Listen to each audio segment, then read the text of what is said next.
Hello hi welcome everyone, this is me Prem Kumar, आपका host and आपका दोस्त। अच्छा जी, एक इंपॉर्टेंट सवाल लोग पूछते हैं कि सर आपकी सैलरी क्या है, क्या थी, कैसे ग्रो किया, यूके आने के बाद क्या फ़र्क आया, ओवर द टाइम कैसे ग्रोथ हुई from assistant manager to senior manager, etcetera etcetera. बहुत सारे सवाल आते हैं और आई थिंक रीज़न ये है कि लोग बाहर आना चाहते हैं and they want to understand कि सैलरी कितनी बढ़ेगी, क्या सेविंग्स होंगी, क्या एक्सपेंडिचर्स होते हैं, तो वो अपना डिसीजन ले सकें, which is a very fair question. तो मैंने काफ़ी वीडियोस बनाई हैं पास्ट में जिसमें मैंने एवरेज सैलरी के बारे में बात की होगी कि यार ऐसे एवरेज सैलरीज हैं, बट मैंने स्पेसिफिकली अपने बारे में नहीं बात की। तो इस वीडियो में मैं अपने बारे में बात कर रहा हूँ कि मेरी सैलरी कैसे ग्रो की over the years with of course with the numbers. अच्छा जी, वीडियो में जाने से पहले मैं हाईलाइट कर लूँ, चैनल पे अराउंड 500 प्लस वीडियोस अवेलेबल हैं, वो आप देख सकते हैं। बहुत सारी इंपॉर्टेंट चीज़ें मैंने बताई हुई हैं and sorted in play list, तो आप डेफिनेटली उसको देखें। अच्छा जी, बैक टू वीडियो। हम बिल्कुल शुरू से शुरू करेंगे। 2012 की बात है, मैंने सीए स्टार्ट किया, chartered accountancy. I move to Karachi, क्योंकि मैंने पाकिस्तान में की थी। मूव टू कराची 2012 से 2014 तक मैंने एग्ज़ाम्स दिए सिर्फ, एंड देन इन 2014 2014 में मैंने आर्टिकलशिप ज्वाइन की। आर्टिकलशिप मैंने ज्वाइन की अक्टूबर 2014 2014 के अंदर। उस टाइम पे मैं 15 दिन पे अनरजिस्टर्ड ट्रेनिंग था। सो मेरी पहली पहली सैलरी जो मुझे मिली थी दैट वाज लिटरली 450 PKR, और मैं अभी के पाउंड्स के हिसाब से देखूँ तो इट्स लाइक 1.5 पाउंड्स जो मुझे सैलरी मिली थी। इंडियन कोई बंदा मुझे देख रहा है तो वो कंपेयर कर ले, इंडियन 450 कोई 150 हो जाएंगे ऑलमोस्ट। सो वो 15 दिन की फर्स्ट अनरजिस्टर्ड सैलरी थी, क्योंकि उस टाइम पे अनरजिस्टर्ड को EY was paying 1000 rupees per month only. अब ये एक्सप्लोटेशन है या क्या है वो अलग बात है, लेकिन इट वाज दैट रेट। हमें फर्म में जाना था तो that was the thing we had to do. चलो, 450 मेरी फर्स्ट सैलरी हुई अक्टूबर 2014 की।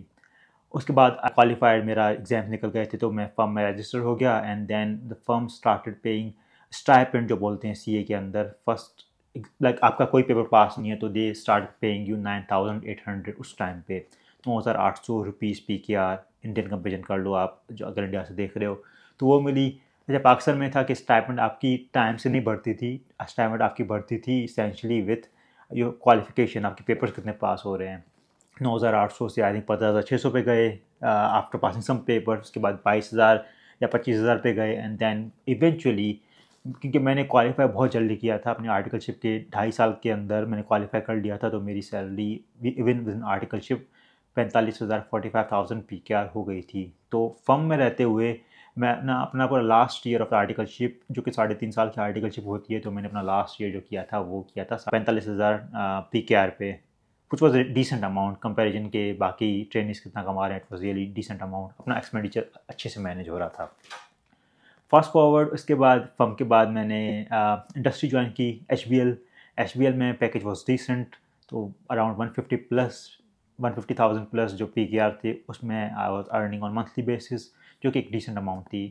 खैर मैंने छोड़ दिया कुछ महीनों के अंदर। तो ये बात थी 2018 की, जब मैंने एच ज्वाइन किया था। एंड इवेंचुअली इन 2019 जो है जुलाई में I came to UK, Deloitte UK में। मैं अभी भी डेलॉयट यूके में हूँ। मैंने AM2 से स्टार्ट किया था, and then currently I am senior manager here in Deloitte UK. So 5 साल प्लस की जर्नी है। 2019 जुलाई में ज्वाइन किया था, now there is 2024 and it is already November. So 5.5 साल होने को आ रहे हैं I am with the Deloitte. So start किया था मैंने डेलॉयट में यूके में, AM2 ट्रेजरी। अभी मैं ट्रेजरी के अंदर हूँ। सो द सैलरी जो डेलॉयट उस टाइम पे दे रही थी, और मैं कोई एक्सेप्शन नहीं था, मुझे भी वही सैलरी दी गई जो बैंड होता है। और फर्म में हर लेवल पे बैंड्स होते हैं, हर फर्म में। तो इट्स नॉट लाइक कि आपको प्रिफर्ड सैलरी कोई देगा, अनलेस आप बहुत ही ज़्यादा अच्छे हो, बहुत ज़्यादा निगोशिएट कर रहे हो। So the salary was literally 45,000 pounds per annum on gross basis, 45,000 pounds. आप कहाँ से भी देख रहे हो आप कन्वर्ट कर सकते हो। उस टाइम पे exchange rate of course different थे, अब डिफरेंट है, बट 45,000 वॉज द सैलरी जो उन्होंने उस टाइम पे दी थी। और एवरेजली उस टाइम पे फर्म्स वर गिविंग 42 to 49 40 या 50,000 AM2 लेवल या सीनियर लेवल रिसोर्स के लिए। तो मुझे भी वही मिली सैलरी। उसके साथ फर्म्स क्या करती थी, फर्म्स आपको एक कैश अलाउंस होता है 500 पाउंड का पर ईयर का। अब बताने में शर्म आ रही है लेकिन उतना होता है, 500 पाउंड पर ईयर का अलाउंस है वो देते थे, टू हैव दोज बेनिफिट्स जिस पे टैक्स ना लगे। क्या इतनी बड़ी अमाउंट नहीं है तो मैं उस पर ज़्यादा डिटेल नहीं करूँगा, तो समझ लो 45,500 पाउंड्स जो है AM2 की सैलरी थी। अच्छा जी, मैंने जुलाई में ज्वाइन किया था, नेक्स्ट ईयर मैं प्रोमोट हो गया AM3। तो AM3 जो डेलॉयट में AM3 का लेवल है, बाकी फर्म्स में यूजुअली वो 2 साल के बाद मैनेजर बनाते हैं डायरेक्टली। हमारे पास लेवल था AM3 का। तो AM3 पे जाके सैलरी हो गई 5,000 increase, 5,000 which is like 50,000 base salary, और 500 पाउंड का वही अलाउंस।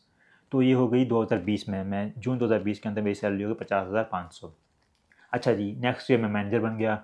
मैनेजर की सैलरी जो है अच्छा सा जम मिलता है।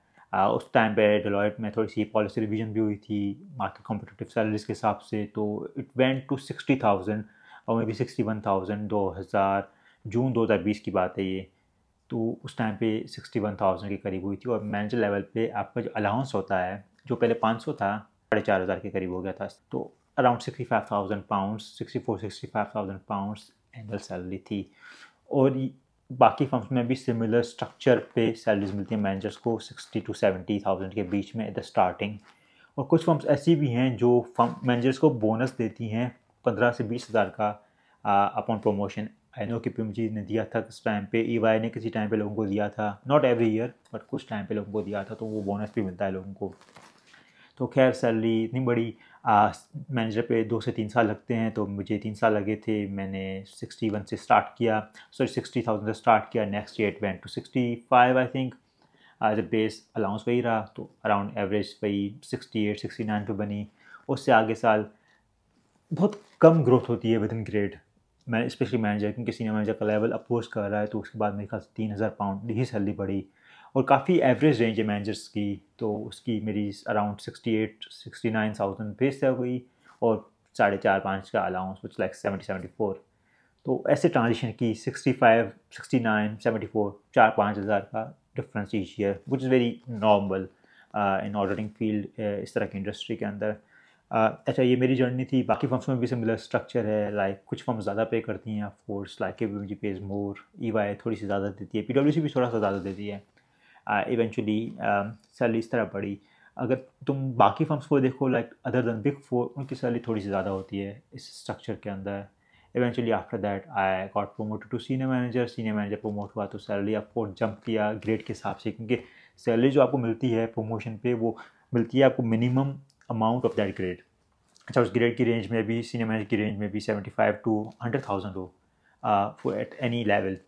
बट जब आपका प्रमोशन होता है विद इन द फर्म, तो आपको मिनिमम पे ही दिया जाता है, और सबको उतना ही दिया जाता है to make sure everybody is equal, किसी को प्रेफरेंस नहीं दी जा रही। तो eventually my salary got increased for jump. Allowance जो कि 4,500 था, उससे थोड़ा सा बढ़ गया।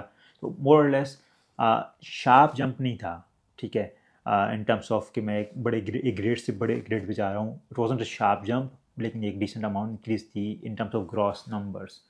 अच्छा, इसका इम्पैक्ट जो है ना आपकी डे टू डे लाइफ पे बहुत मिनिमल होता है in terms of net home salary, because जैसे आपकी सैलरी बढ़ती रही ना, तो इतना भी इंक्रीमेंट होता रहा मेरा आफ्टर बिकमिंग अ मैनेजर या इवन AM3, उसमें से 40% इंक्रीमेंट पे टैक्स निकला है, and then 10 to 11% on average national insurance पे जाता है। तो समझ लो आधा तो गवर्नमेंट लेके चली गई। उसके बाद पेंशन कॉन्ट्रीब्यूशन निकलता है सैलरी के हिसाब से, तो ज़्यादा कुछ फ़र्क नहीं आता। लेकिन स्ट्रक्चर जिस तरह की यूके की है, उसके अंदर ऐसे ही सैलरी ग्रो करती हैं और ऐसे ही लोग आगे मूव करते हैं।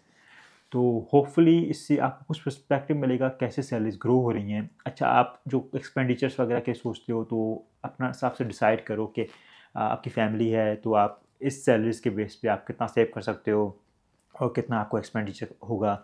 उसके अलावा ये मेरी जर्नी थी। कुछ लोगों की जर्नी इससे क्विक हो सकती है, कुछ लोगों की जर्नी इससे काफ़ी ज़्यादा टाइम ले सकती है। सो मैं उस पर कॉमेंट नहीं कर सकता कि इसको कितना टाइम लगेगा, but this is more of a generic video. Hopefully this helps. Thank you so much for watching.